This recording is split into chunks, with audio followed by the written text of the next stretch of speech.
구독자님, 안녕하세요. 음. 오늘은 정말 뜨거운 관심을 받고 있는 새로운 전기 SUV죠. BYD의 C-라이언 7에 대해 좀 자세히 파헤쳐보겠습니다. 이게 최근에 국내 인증까지 마치면서 기대감이 더 커지고 있는데요. 네, 맞습니다.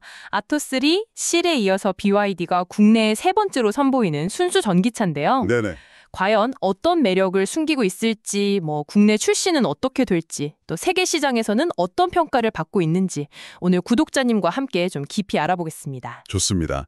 이 C-라이언 7, BYD가 그간 쌓아온 전기차 기술력을 아주 집약한 중용 SUV라고 하셨는데 특히 그 배터리셀을 차체 구조의 일부로 쓰는 거요. 셀투바디, CTB 기술이라고 하죠. 그리고 안전성을 강조한 LFP 블레이드 배터리, 이걸 적용해서 넓은 실내 공간하고 높은 안전성, 이 두 가지를 동시에 추구했다는 게 핵심입니다.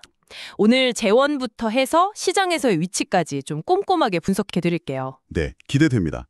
그럼 먼저 디자인부터 좀 살펴볼까요?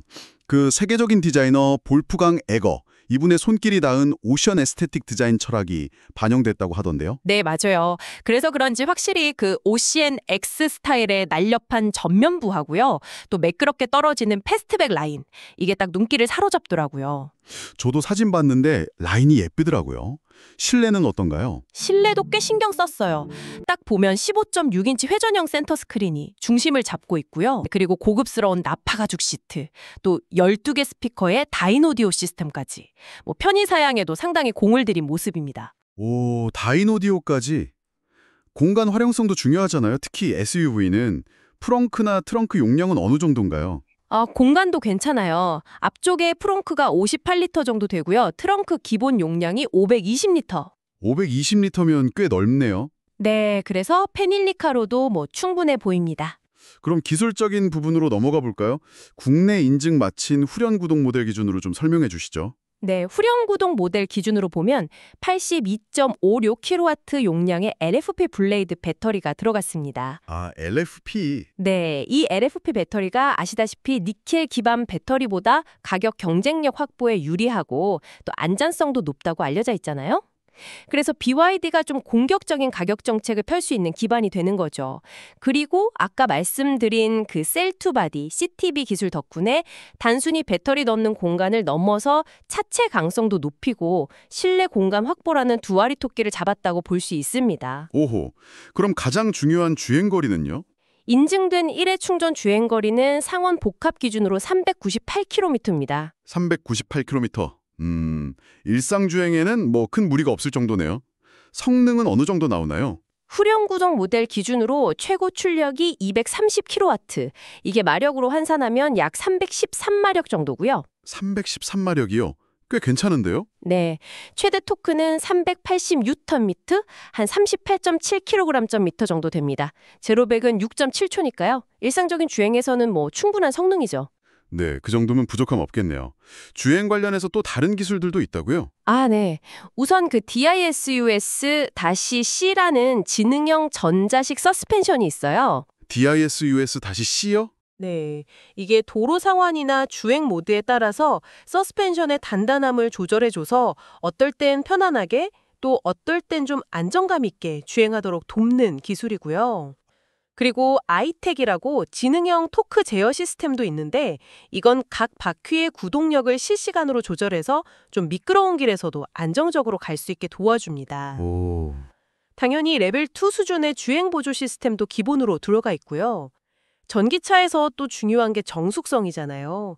그 NVH 성능도 상당히 신경 썼다는 평가입니다. 그렇군요. 근데 해외에는 좀 더 강력한 사륜 구동 모델도 있다고 들었거든요. 네, 맞아요. 해외에는 최고 출력이 390kW의 제로백 4.5초짜리 모델도 있고요. 충전 속도도 더 까르다고 하죠. 국내에도 들어올 가능성이 있을까요? 일단은 후륜구동 모델이 먼저 출시될 예정이고요. 이미 환경부 인증 절차는 마쳤기 때문에 빠르면 올해 3분기, 그 정도에는 공식 출시 소식을 접할 수 있지 않을까 싶습니다. 3분기면 얼마 안 남았네요. 가장 궁금한 건 역시 가격인데요. 그렇죠. 아직 확정된 건 아니지만 업계에서는 대체로 4천만 원대 초중반 수준을 예상하고 있습니다. 와, 4천만 원대 초중반이요? 진짜요? 네. 아무래도 전기차 보조금 100% 지급 기준이 지금 5,300만 원 이하잖아요. 그 기준에 맞춰서 가격을 책정해서 경쟁력을 좀 확보하려는 전략으로 보입니다. 그 가격 때문에 정말 시장에 큰 파장을 일으키겠는데요. 말씀하신 것처럼 테슬라 모델 Y는 물론이고 비슷한 가격대의 국산 전기차들하고도 직접 경쟁하게 되겠네요. 정확합니다. 단순히 가격만 싼 게 아니라 아까 말씀드린 여러 편의사양이나 안전사양들을 고려하면 충분히 경쟁력 있는 선택지가 될 수 있죠. 소비자들 입장에서는 선택의 폭이 넓어지면서도 고민이 깊어지겠어요. 그럼 글로벌 시장 반응은 좀 어떤가요? 이미 판매 중인 국가들에서는 평가가 괜찮은 편인가요? 네, 2023년에 글로벌 공개된 이후에 중국 내수 시장을 시작으로 해서 최근에는 특히 유럽하고 호주 시장에서 두각을 나타내고 있어요. 그래요? 좀 놀라운 점은 지난 7월에 호주 시장에서 테슬라 모델 Y를 제치고 월간 전기차 판매 1위를 기록했다는 사실입니다. 헐, 모델 Y를요? 대단하네요. 네, 물론 연간 누적 판매량은 아직 모델 Y에 이어서 2위긴 한데요. 그래도 모델 3나 기아 EV5 같은 쟁쟁한 경쟁자들을 앞섰다는 점은 주목할 만합니다. 유럽에서도 성장세가 가파르다고 들었어요. 영국이나 독일 같은 주요 시장에서 판매량이 엄청 늘었다면서요. 맞습니다. 지난 7월 기준으로 보면 영국에서는 전년 같은 기간 대비 판매량이 300% 이상 늘었고요. 독일에서는 거의 400% 가까이 급증했어요. 와, 300%, 400%? 네, 같은 기간에 테슬라 판매량이 이 두 시장에서 한 50% 이상 감소한 것과는 상당히 대조적이죠. 그렇네요. 아무래도 시라이언 7의 넓은 공간, 또 풍부한 옵션, 그리고 무엇보다 가격 경쟁력, 이게 글로벌 소비자들한테 좀 먹히고 있는 것 같습니다. 하지만 장점만 있진 않을 텐데요. 해외 리뷰 같은 데서 지적되는 단점 같은 건 없나요? 물론 있습니다. 예를 들면 아이오닉 5 같은 800V 시스템 기반 전기차에 비해서는 충전 속도가 상대적으로 좀 느리다는 점. AWD 모델 기준으로 최대 150에서 230kW 정도거든요. 800V에 비하면 좀 아쉽긴 하네요. 네. 그리고 일부 운전자 보조 시스템의 개입이 약간 민감하게 느껴진다. 이런 평가들도 있고요. 그렇군요. 국내 시장에서는 아무래도 브랜드 인지도나 AS 문제가 좀 신경 쓰일 수 있겠어요. 네, 정확히 보셨습니다. 그 부분이 BYD가 앞으로 풀어야 할 가장 큰 숙제죠. 아무래도 차가 좋다고 해도 품질 문제나 사후 관리에 대한 걱정이 있으면 소비자들이 선뜻 선택하기 어렵잖아요. 맞아요.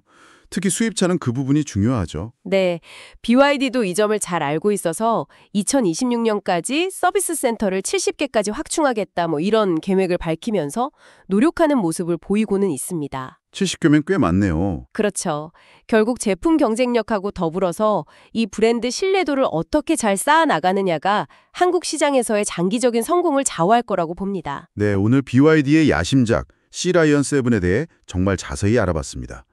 국내 기준 398km 주행거리에 풍부한 편의사양, 그리고 무엇보다 4천만 원대 초중반이라는 아주 공격적인 예상 가격까지 글로벌 시장에서의 약진도 상당히 인상적이었습니다. 네, BYD가 자체 개발한 그 블레이드 배터리나 셀2바디 기술 같은 걸 무기로 정말 빠르게 성장하고 있다는 점은 분명해 보입니다. C라이언 7의 국내 출시는 기존 전기차 시장의 강자들한테는 상당한 자극이 될 거고요. 그렇죠. 경쟁이 치열해지겠네요. 이게 결국은 기술 경쟁과 혁신으로 이어질 수 있겠죠. 앞으로 기존 업체들이 BYD의 이런 도전에 어떻게 대응하면서 시장을 이끌어갈지 지켜보는 것도 아주 흥미로운 관전 포인트가 될 것 같습니다. 구독자님께서는 C라이언 7의 어떤 점이 가장 매력적으로 느껴지시나요?